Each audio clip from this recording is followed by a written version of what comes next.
Hattest du ja kurz danach den Sprung im Prinzip zu den Herren. Genau. Und dann stelle ich mir vor, also wenn ich mir das vorstelle, dass ein talentierter Jugendspieler hochkommt, gerade die Europameisterschaft gewonnen hat und von dem man dann ja ein bisschen was erwartet wahrscheinlich, kommt man hoch zu den Herren. Wie war das für dich? War das schwierig oder recht einfach reinzukommen? Das war sehr einfach. Zum einen, weil wir so eine Generation von Jugendspielern waren, die damals echt einen mega Zusammenhalt hatten. Also das, wie man sich das so erhofft von der Jugend. Also das war eine sehr starke Bindung, die wir da aufgebaut haben, auch weil wir als Brüderpaar da waren. Dann war da aber auch eine O-Line-Clique, sage ich mal, da drin. Genauso eine D-Line-Clique da drin und ein paar drumherum. Aber es waren hauptsächlich Line-Spieler. Und wir haben da in knapp 3 Jahren, wenn einer von uns hochgekommen ist, hat er den Menschen, der da gespielt hat, ersetzt. Und das war kein Fragezeichen so, das war einfach, also es hat sich komisch angefühlt zu dem Zeitpunkt, als Jugendspieler in eine Herrenmannschaft zu kommen und dann einfach zu wissen, okay, ich bin einfach besser.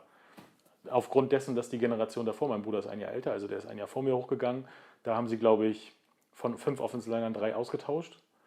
Auf Schlag, weil sie einfach besser waren. Mhm. Ich meine, das war auch noch damals Oberliga, als die reingegangen sind. Aber ich glaube sogar Verbandsliga. Und dann sind sie aus der Verbandsliga hoch in die Oberliga und dann sind wir gleich aus der Oberliga, kam halt nochmal ein Schwung hoch, in dem ich auch drin war. Und da sind wir auch 99, glaube ich, dann sogar mit einer Perfect Season gleich hoch und sind 2000 dann in die Regionalliga gespielt. Okay.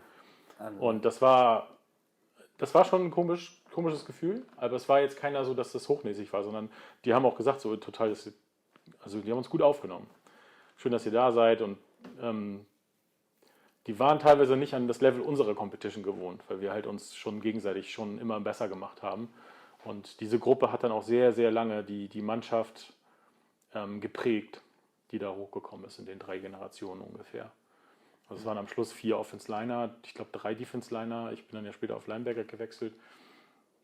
Also fast so die ganze Box. Wir hatten immer so ein bisschen, zumindest Anfang der 2000er, so dieses Athletenproblem in Lübeck. Das hat sich dann später genau irgendwie umgedreht, aber das war so das Zeitalter, wo das echt sehr dominant war dann in der Box für einen ganz langen Zeitraum. Ja, da waren also viele von den schwereren Jungs und ja. Die waren da unterwegs, richtig. Und dann warst du einer der leichteren, da durftest einmal in die zweite Reihe. Ja, das war mehr so der Grund, dass ich zu dem Zeitpunkt, glaube ich, wirklich einfach der Schnellste in der Mannschaft war. Also vielleicht war dann der eine amerikanische Quarterback nochmal schneller oder so, aber wenn du dann mit 100, damals hatte ich vielleicht 115 Kilo, 110 Kilo drauf, die ganze Mannschaft überrennst, dann noch irgendwo auf einer Seite zu stehen, die Mannschaften haben wirklich 2001 und 2002, wo ich dann noch als End gestanden habe, wirklich von mir weggespielt. Und das ist dann halt so ein bisschen kontraproduktiv. Und das war dann auch, 2003 hatten wir einen amerikanischen Headcoach, der hier unheimlich viel Wissen reingebracht hat in Lübeck, Milton Theodoratos, der hat 40 Jahre Highschool gecoacht, war da auch für viele gute Colleges Ansprechpartner und hatte auch viele gute Spieler hin produziert. Hatte vielleicht so nicht die höchste Sozialkompetenz. Hat auch immer Zigarren am Spielfeldrand gekaut, nachdem wir ihm gesagt haben, du darfst sie hier nicht rauchen. Aber der hat halt unheimlich viel Wissen reingeholt und hat dann gesagt, okay, das macht keinen Sinn, wir ständig jetzt woanders hin. Okay, ja gut, das war dann ein guter Sprung für dich irgendwie auf den Absolut. Dahinter, ne? Das ist interessant, dass du das so sagst. Wir haben ja unser das United-Team, im Prinzip das United Talents-Team auch gegründet mit Hamburg United und haben da halt genau dieses Phänomen betrachtet. Und zwar gesagt, dass viele Jugendspieler, die hochkommen, bei den Herren ganz oft nicht richtig ankommen, weil die entweder vorher abbrechen, weil denen vielleicht der Ton zu ruppig ist oder was auch immer, dass sie da einfach nicht in ihren sozialen Gruppen im Prinzip unterwegs sind, also in ihren Peer Groups, so wie du das eben angedeutet hast. Ja. Und das war wahrscheinlich die Hilfe für dich, um zu sagen, oh, da kann ich besser ins Team kommen, weil ich kenne die Jungs ja, die da sind.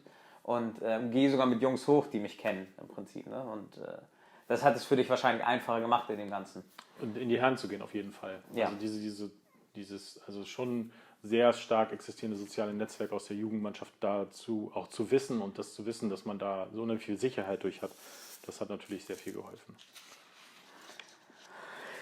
Ja, das verstehe ich tatsächlich, dass man sich sicherer fühlt, einfach weil man sein Umfeld auch kennt einfach. Ne? Das ja. Du fingst ja dann im Prinzip parallel 2003 an zu coachen, ne? Nach ein paar Jahren selber spielen und dann aber komischerweise, wenn ich das so sagen darf, nicht mit Linebackern oder, also du warst nicht Linebacker-Coach oder Defense End-Coach, sondern du hast die DBs gecoacht, wenn ich das richtig. Ich habe DBs gecoacht und war gleich in meinem ersten Jahr Defense Coordinator, wovon ich auch jedem abraten kann. Okay. Also das mache ich auf jedem Lehrgang und ich frage die Leute, also wenn ich jetzt Trainerausbildung mache, welche Position sie gerade ausüben, und da in den meisten Stimmen hört man auch vor allem auf den Lehrgängen, ich bin Coordinator und irgendwas. Also erstmal ist diese Doppelbesetzung schon nicht so gut und zum Zweiten fangen die auch alle fast damit an, weil es meistens in Deutschland einfach kein anderer macht, wenn es eine Jugendmannschaft zum Beispiel ist. Und das ist halt immer schon nicht die beste Voraussetzung, weil man erstens mehrere Hüte, dann kannst du dich nicht auf eine Sache konzentrieren. Und zweitens ist für mich Football ein Lehrberuf, vor allem als Trainer. Und wenn du nicht einen hast, von dem du lernen kannst, dann wird das eher schwer. Und dann macht man eigentlich, im schlimmsten Fall macht man jeden Fehler, im besten Fall macht man ihn nur einmal, aber man macht ihn. Und man muss sich immer vor Augen halten, dass man ja Verantwortung für Menschen hat an der Stelle. Und das ist halt, wenn man das nicht absehen kann, was für ein Fehler man da macht, das ist dann schon gefährlich. Also es kann gefährlich werden. Natürlich hat man manchmal nicht die Wahl, aber mir war das damals auch nicht so bewusst. Wenn ich jetzt heute darauf zurückgucke, dann würde ich mir immer jemanden suchen, von dem ich es lernen kann. Habe da, wie gesagt, gleich mit DBs aber auch angefangen, weil ich wusste, ich will mich irgendwo reinsetzen, wo ich mich auch selber weiterentwickeln kann. Okay. Und da habe ich angefangen, Linebacker zu spielen. Das ist so, Coverages muss ich alles, wenn man aus der Line kommt, ist das erstmal was Neues. Und hat mir in meinem Spiel auch unheimlich viel geholfen, mich da auch als Trainer reinzusetzen und zu sagen, okay, was ist mit Coverages? Wie ich das damals gemacht habe, würde ich es heute auch nie wieder machen. Aber das hat auch damals zu tun, wie man damals Football gespielt hat.